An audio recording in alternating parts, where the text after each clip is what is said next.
St. Thomas and St. Augustine solved a lot of my intellectual doubts, and now the faith started making sense, but at the heart of the issue, it's not really an intellectual problem. So the crisis of faith in the modern era, I don't think is really a matter of intellectual doubt.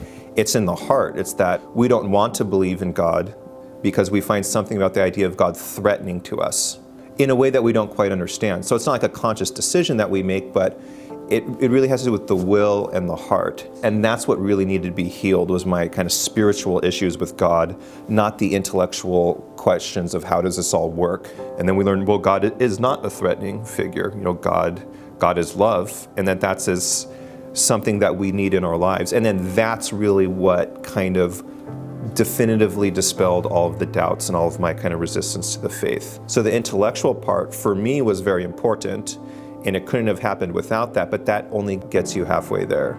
And that was very much my experience in coming to the faith.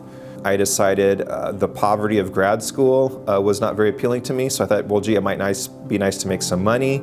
So this led into me working as a web developer.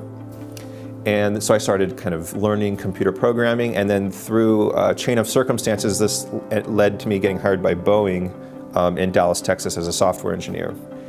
And then after a couple of years, that's when I really started to realize that, you know what, this isn't really my calling. My calling really was to be a priest and a religious brother, and it requires a lot of sacrifice, and you have to kind of fight against your kind of bad inclinations. But I really saw that it was pretty clear at that point that that's really where God's will for me was.